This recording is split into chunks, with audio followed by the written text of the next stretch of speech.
So pretty similar to the iPad 7th generation, the iPad 8th generation also looks almost identical to the iPad 9. Same looking screen on the front, same camera on the back, you have the lightning adapter, and with the headphone jack, it would be easy to confuse this with the newer iPad 9. But is the iPad 8 still worth it in 2023?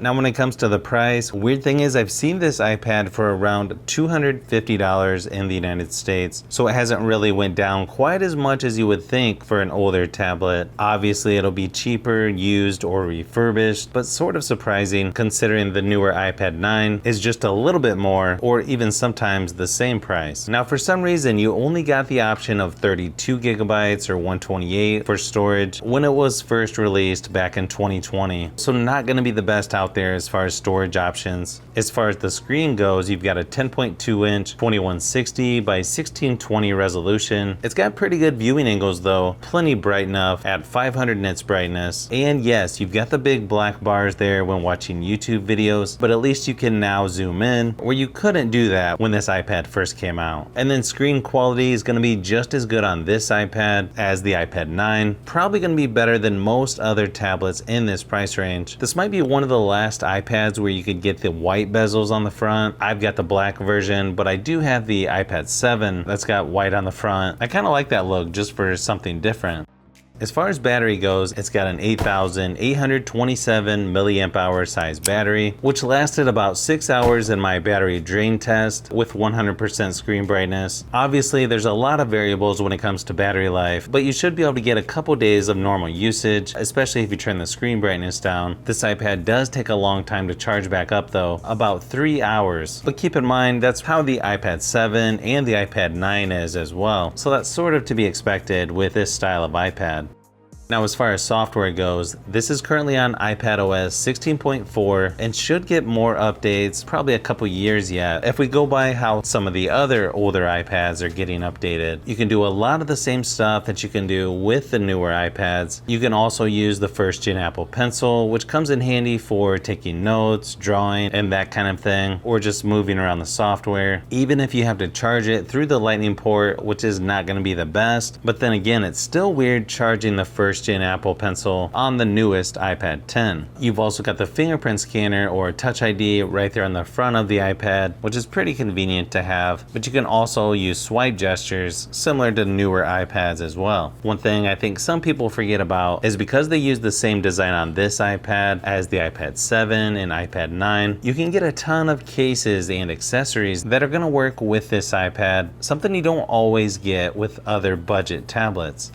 And then performance-wise, I feel like the iPad 8 is actually still pretty good compared to other budget tablets. We're talking 1296 on single core score, 2706 for multi-core scores. To me, it still feels pretty snappy and has good performance, especially for a tablet that came out 3 years ago. Now, when playing games like PUBG Mobile, Asphalt 9, again, it's hard to tell this is an older iPad. I feel like most people are going to enjoy gaming on here, even in 2023. And then just like the iPad 9, you get a headphone jack on here, which you don't really see on tablets or phones much anymore. You'll also notice you don't get speakers on both sides like on the newer iPads, but they're still surprisingly louder than you would think for this kind of setup. Let me give you a quick sample just to give you an idea of what it sounds like. Tell me what's wrong and why you never said you felt that way.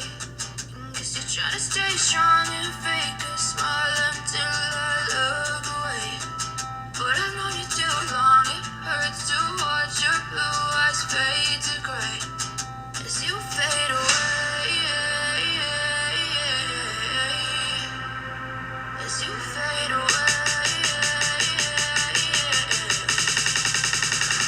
as you fade away.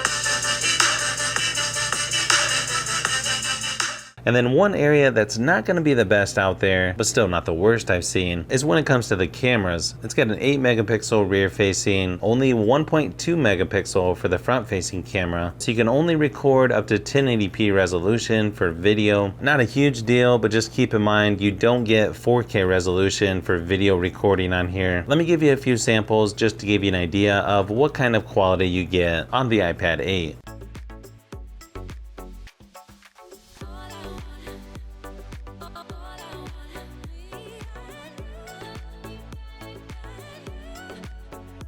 So surprisingly, there's still quite a bit of things that are pretty good on this older iPad. Better than expected performance, still has good screen quality. I feel like this iPad holds its own when compared to other tablets in this category, even in 2023. Really the only thing that makes it hard to recommend this iPad is you have the iPad 9, which is going to get longer software support and has a little bit better specs for about the same price.